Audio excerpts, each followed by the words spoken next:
Hello everybody. I don't know about you, but I really do enjoy the odd surprise, and that's exactly what I've had this week. It all started a couple of months ago when a gentleman named George got in touch and said, James, you must try the new Renault Megane E-Tech. It's a fantastic car and Renault have clearly really upped their game. In case you're not familiar, the Megane E-Tech is, I think, about as Megane-y as the Mustang Mach-E is Mustang-y, but in any case, he told me it was a great car. And as I've driven a couple of his others and know that we tend to agree on these things, I thought this was something I had to investigate. So I got in touch with Renault and said, hey guys and girls, can you please send me one of your new fancy Megane E-Techs? And they said, yes, James, of course we can. We'll send you an Austral-E.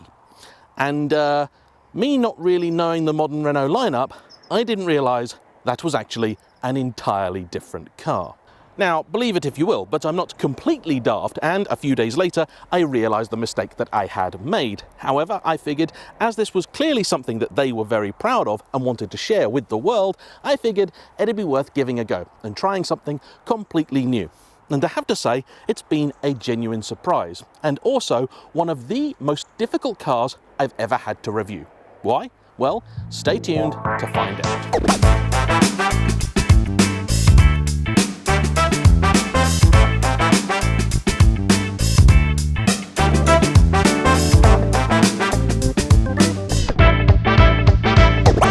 So then, what exactly has made the Austral so difficult to review? Well, that's fairly simple. Whenever I get a car on the channel, I'm judging it based on what it's claiming to be and how close to that it manages to get. In other words, if you're driving a Range Rover, it has to be decent in the wet. Meanwhile, a Lamborghini, you don't really care if it's no good off-road, but you do care if people don't look at you. Now, if it's not obvious what a car is trying to do or be, then often the best way to find that out is by looking at the manufacturer's marketing materials or their website. And in this case, the Renault one wasn't particularly helpful because it doesn't really tell me all that much about who this car is supposed to appeal to. In fact, the one and only real tagline of note was the fact this car aims to redefine hybrid. They did, however, leave a clue as to this car's intentions in the form of a gift, which is this, a gigantic tub of travel suites, proper powdery ones too. And don't panic, the lure of potential diabetes is not enough to sway my opinion of this car. However, it does give me one fairly big clue as to what Renault think is rather interesting about the Austral. The reason they have given me this gigantic tub of sweeties, which I hope is mine to keep because I have been trying to work my way through it, and other poor unfortunate saps, a giant screen wash or a giant energy drink, is to underline the fact that you won't be visiting the petrol station quite as often as normal, because this car has a claimed 683 miles of potential range, which is pretty good. Having driven my fair share of both pure electric and plug-in hybrid vehicles that have still somehow managed to give me massive range anxiety, this is a breath of fresh air. So then, how have Renault achieved it? Well, first off, this is neither a pure electric nor plug-in hybrid. Instead, it's what we call a full hybrid. Now, if you're not quite up to date on the terminology, that can be a little bit confusing. In short, you don't plug this one in. Yes, it has a battery and an electric motor, but it takes care of everything itself. Even if you wanted to, you couldn't charge it yourself. Up front, you have a 3-cylinder, 1.2-litre turbocharged direct injection engine, which combined with the single electric motor makes a peak power output of 200 horses, with the petrol engine contributing roughly 3/4 of that, though each motor is equal in terms of torque, both producing 210 Newton meters for a combined total of 420, or about 310 pound-foot. Though frustratingly, Renault's literature tells me that you cannot add the two together to get the peak torque figure of the car, which they have not provided. Nor have they really explained exactly how the gearbox works or what it is, instead telling me that it has 4 forward speeds for the petrol motor and 2 for the electric, for a combined total of, according to one piece of paper, 7 and another 15 different combinations. And though I was a great disappointment to my maths teacher, Mr. Bolton, something seems a little off about both of those figures. Presently, this is the one and only way you can have your Austral, and though it's unlikely to appeal to the hardcore petrol head with a 0 to 62 time of 8.4 seconds and a top speed of just 108 miles an hour, the efficiency figures are somewhat more impressive. This car on the WLTP test can give you up to 60.1 mpg, and when combined with a fairly reasonable 55-litre fuel tank, you get your 683 miles of potential range. Of much more interest to people, I think, though, is the specification list, which even in base techno trim is very generous. Allow me to talk you through some of the highlights. So with that model you get 19-inch alloys, electric heated wing mirrors, 360-degree park assist with a rear camera, LED matrix headlights, and a cockpit packed with tech, including a version of Android Automotive, which is essentially Android Auto but built into the car, so you no longer need to plug your phone in, and it gives you all the stuff you like Google Maps, Waze, Spotify, YouTube Music, so on and so forth. I've previously experienced that in the Polestar 2, and though as a road tester that only has the car for a short space of time, it's frustrating, for a long-term proposition, actually, I think it works fairly well. You've even got a nice bright and clear heads-up display which can be read even with sunglasses on, and a pair of digital screens, one for your dash and one controlling all the infotainment, which I think work fairly well. Now, the next trim level up is the confusingly named Techno Esprit Alpine. And though I'm not exactly sure how I feel about Renault using the badge of one of France's greatest car makers for what is essentially a trim level on the son of the Kadjar, it is still fundamentally a pretty decent thing. And for that you get 20-inch wheels, different badges, front and rear. Inside, new fabric with more Alcantara, contrast blue stitch, heated front seats, electric adjustment and massage for the driver, a heated steering wheel, electric tailgate, adaptive cruise, and extra ADAS systems. In fact, Renault claim this car has up to, I think, 30 or maybe even 32 of the things. And I'm not entirely sure that's the selling point that they make it out to be. This, though, is neither of those. It is, in fact, the top of the tree, the iconic Esprit Alpine, for which you get all of the stuff already mentioned, plus 360-degree cameras to go with your sensors, a Harman Kardon stereo, wireless phone charger, this panoramic, though sadly not opening sunroof, and Renault's 4Control system, which is not all-wheel drive. Instead, it's all-wheel steer, which here in its third generation is a rather incredible thing, because at low speeds it can turn the rear wheels by up to 5 degrees against the direction of the front, making this a supremely agile car around town. And I'll say it, I think it's actually not a bad looking thing too, particularly in this iron blue paintwork. Though it's not a beautiful car, very few SUVs are, there's still enough about it to make it an interesting thing to behold. My favourite part being the treatment of the bonnet, which actually is far more intricate than you first imagine. When you look at it, you realise, actually, that'd be a design at home on a proper sports car. Inside, they've also clearly been putting a bit of effort in, and this top trim level model does feel like a fairly decent place to spend your time.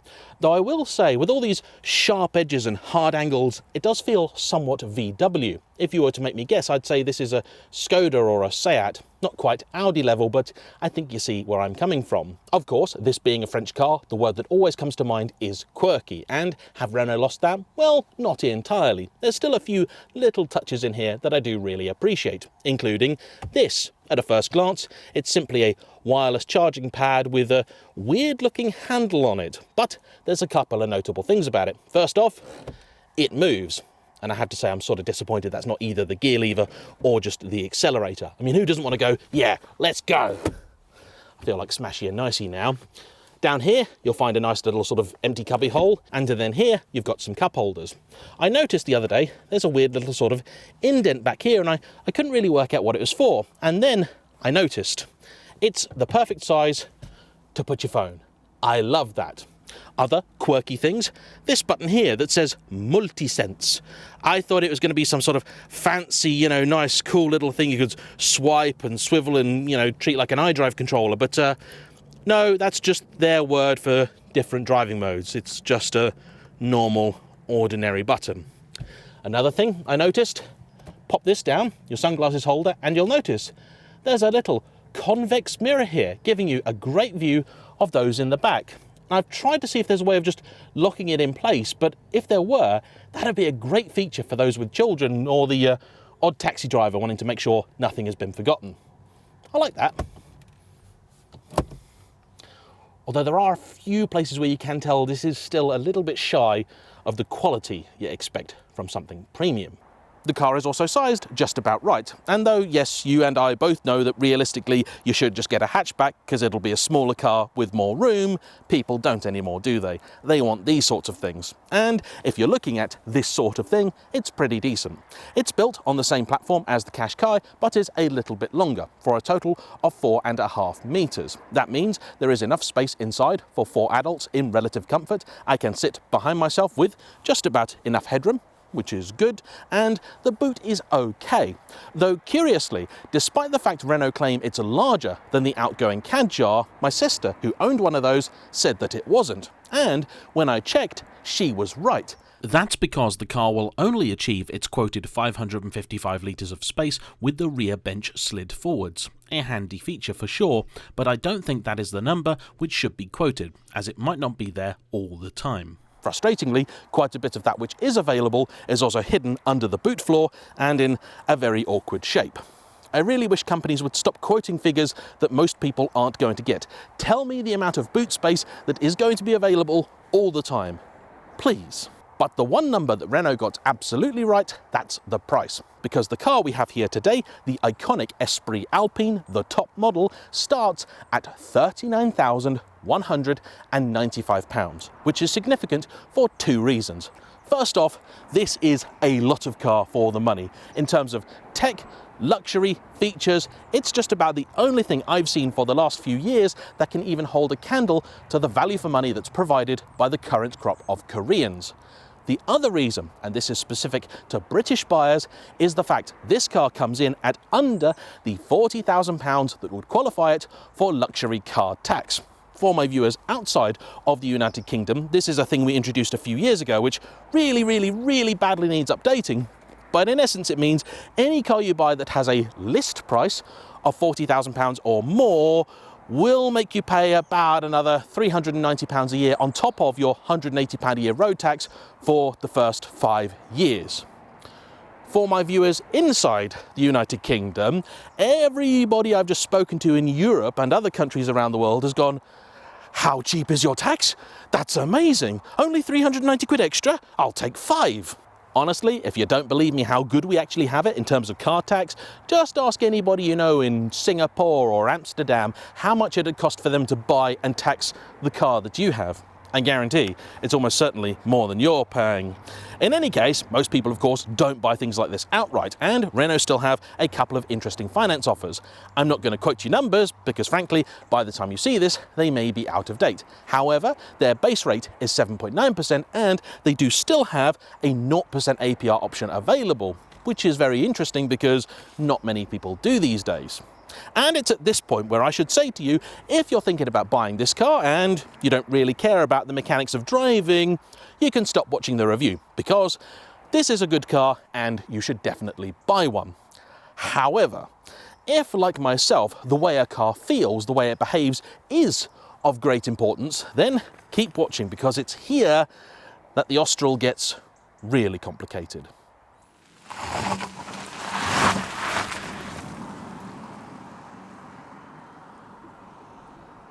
Let's start with some good stuff, shall we? First off, that 4Control all-wheel steer system, it's brilliant. I love it. To me, it makes the asking price of this top-of-the-line iconic model worth it alone. As a point of reference, the car is only about, I think, £4,500 more than the base model. And when you look at all the stuff you get, I think it's easily worth the extra outlay.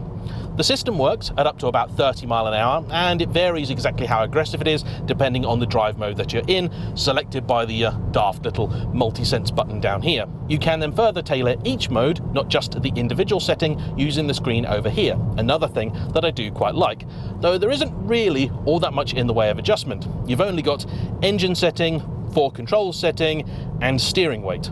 That's it. The car sadly does not have adaptive dampers, and we'll get onto that in a little bit. However, the 4Control system That's great. And perhaps one of the other big surprises of this car, it's not the fact it's got 30 plus ADAS systems, but how they've integrated them. So I was driving along and I noticed that actually the car hadn't tried to put me in a hedgerow. And this is essentially a rite of passage for just about anything modern, particularly on tight, narrow British B roads where sometimes you don't even have a white line on the edge of the road. And when you're in a big car, you'll often get to a point where the car goes, "Oh, you're crossing over the white line," which sometimes you have to, and it'll try and put you into the nearest hedge. This never did. And I thought, that's a little bit odd. Is lane assist even on? And I looked down and thought, oh, it's not. So I pressed a button and it came up and said, lane assist not configured, which I thought was a bit confusing. I thought it was broken. No, turns out that it's not. If you want lane keep assist on in this car, you have to go into the menu, enable the bits of it that you want, and then press this button to turn it on. And it will remember the setting that you have. Oh, Renault, you beautiful, beautiful people. I love that so much. I thought it was a legal requirement. It had to turn on every time, but look, Renault, I won't tell if you won't, okay?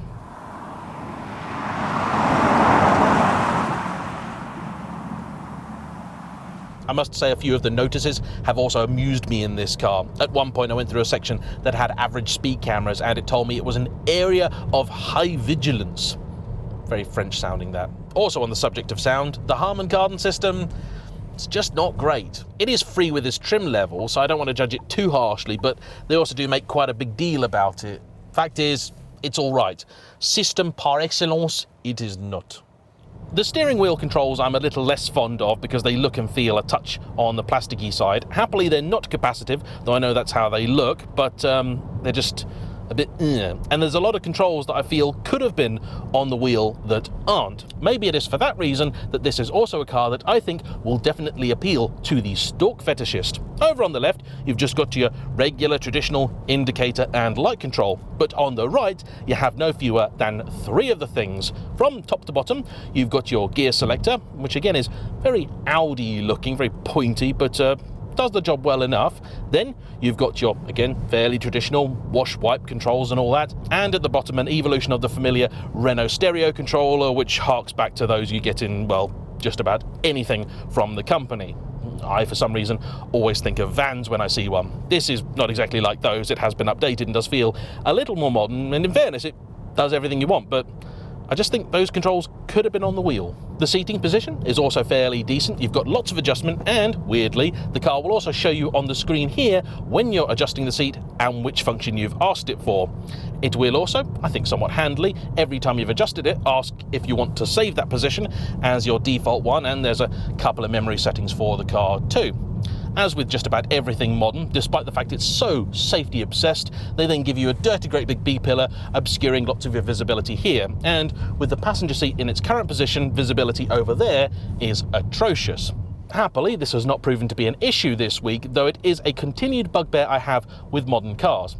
I did have one thought, actually, that perhaps somebody could come up with a little screen here that you could attach to a camera on the other side of the B-pillar, so that when you look over there, you've got a way of sort of seeing through it.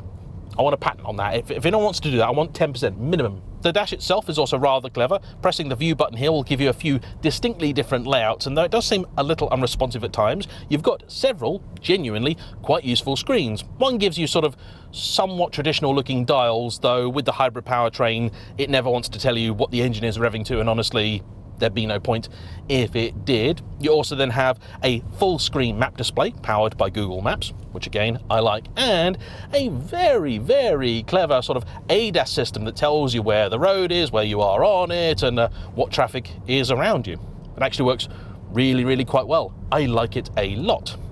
The wheel itself is a slightly odd shape, but not really had any issues with it, and the bit of Alcantara at the bottom is a touch odd, just feels very out of place, like there's suddenly just some Alcantara there, but I can live with it. That's not really a gripe. The paddles behind the wheel you may or may not have noticed, and as with many other hybrids, they don't control the gearbox directly. What they do control is the amount of regeneration, which can vary from essentially nothing to actually reasonably aggressive.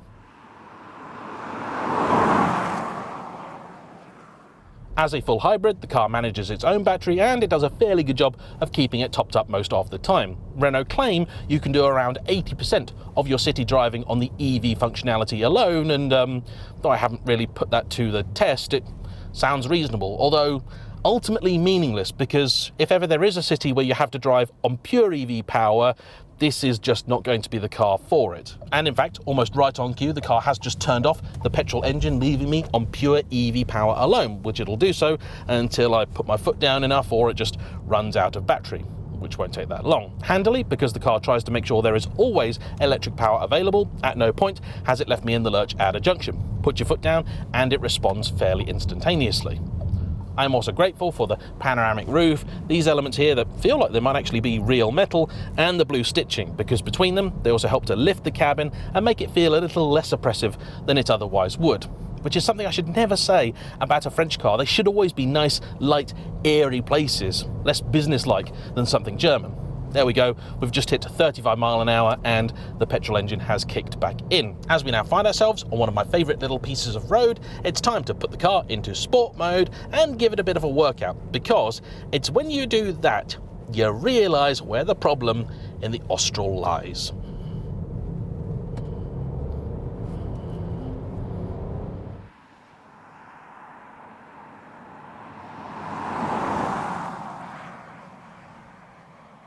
Because, you see, here's the thing, this is just about one of the most confused cars I have ever driven. Where do we begin? Well, if you put your foot down, it will eventually feel quite quick. Yes, it's 200 horsepower and, according to Renault, just over 1.5 tons. In the real world, more like 1.7. But regardless, once the petrol engine does actually get revving, it's brisk enough. The problem is that 4-speed gearbox means that to get to the top of the rev range takes an absolute age. I have no idea why they chose to fit a 4-speed gearbox. I'm sure there's a reason. I've no doubt packaging is a big part of it. But the simple fact is, it's awful. It is not smooth, effective, or even, I hate to tell you, that efficient. 60.1 mpg? I've not seen it. I've driven this car in a whole number of different scenarios, from having fun in the twisties to sitting at 70 on the motorway. And at no point in time have I ever seen anything better than an average of about 45. Now that gives the car a still relatively impressive range. When I got it, it was showing about 550 miles. But 680? Honestly, it's a pipe dream. It just doesn't matter what mode you've got the drivetrain in, it will frustrate. And I just don't understand how they've got it so wrong. That gearbox doesn't even shift quick or smooth. If you made me guess, I'd actually say it was an old school semi-automated manual from about 20 years ago. Doesn't even feel like a nice smooth torque converter auto. It's horrid. 15 different gearbox combinations Renault claim, and honestly, not one of them feels like it actually does the job.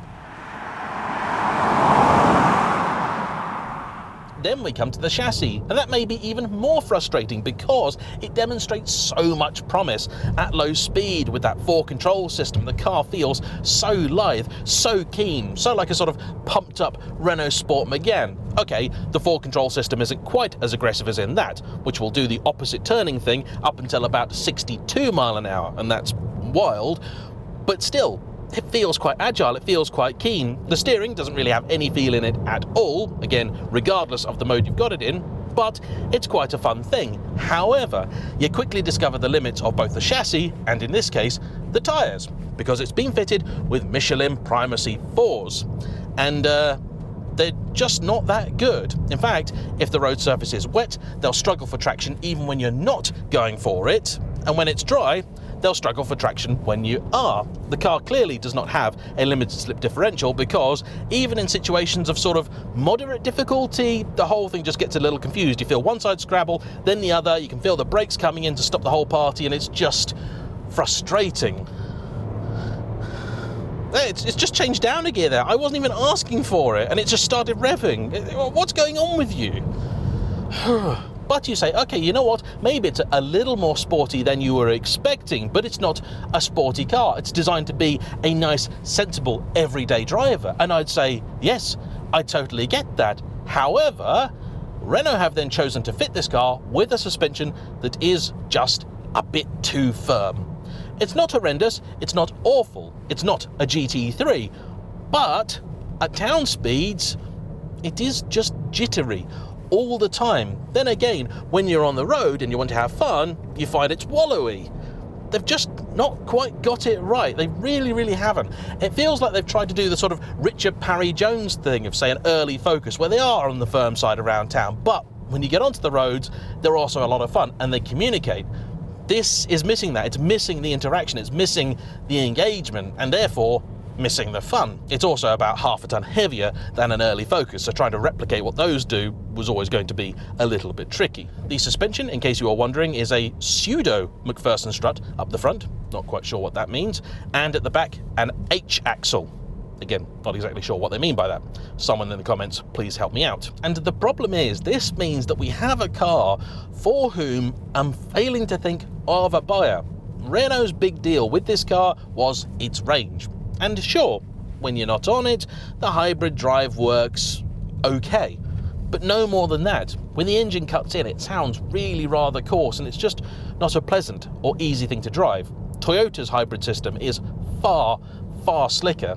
And in the Corolla that I had, I seem to recall I could get about 50 to the gallon as well.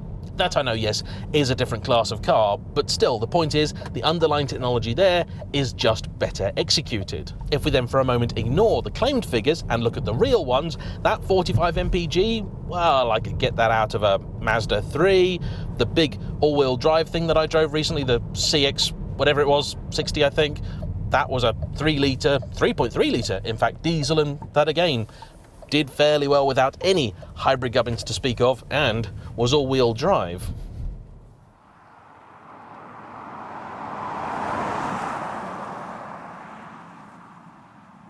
I could totally see this car appealing to the fleet buyer, because with the hybrid bit, the decent range on it, it's a good place to spend your time. On the motorway, it's fairly well behaved and it's a decent enough thing, but it's just not a car that excels in any one category. I must say, in some ways, this has actually been a bit of a success, because I haven't driven a proper Renault, a new one, for quite some time. And this is just not what I expected. It's far closer to being a brilliant car than I've probably been making out for the last 5 minutes. But there's still some way to go. And I probably should now ask them for that Megane E-Tech, because apparently it is really good. And I look forward to seeing how Renault transition to an all-electric future, because actually I think this car would probably work a lot better if it was just a pure EV. I know, sacrilege, right, but it's true. So then all that remains to be said is a big thank you to Renault for the enormous tin of travel sweets, and to you for watching. Don't forget to hit the like button, comment down below, and subscribe if you haven't already. I'll see you for the next one. Bye bye.